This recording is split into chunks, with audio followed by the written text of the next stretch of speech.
અમદાવાદના જમાલપુર વોર્ડમાં આવેલી એમ.કે. મંજિલ, લોખંડવાલા સહિત 5 ગેરકાયદે બિલ્ડિંગોને દૂર કરવા હાઈકોર્ટે આદેશ કર્યો છે।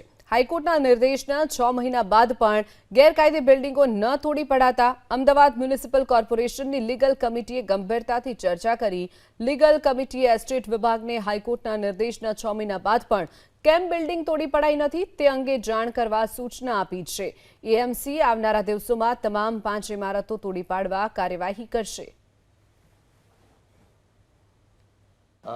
નામદાર ગુજરાત હાઈકોર્ટની અંદર એક પબ્લિક ઇન્ટરેસ્ટ લિટિગેશન કરવામાં આવી હતી, જેની અંદર મ્યુનિસિપલ કોર્પોરેશન પણ પાર્ટી તરીકે કેસમાં હતા અને એ પીઆઈએલની અંદર જમાલપુર વોર્ડની અંદર 5 ઇમારતો જેમને લોખંડવાલા અને એમ.કે. મંઝિલ સહિતના બીજા 3 આવા બિલ્ડિંગો હતા જેનું બાંધકામ ગેરકાયદેસર છે અને નિયમો અનુસાર દૂર કરવા માટેના આદેશો આપવામાં આવ્યા હતા।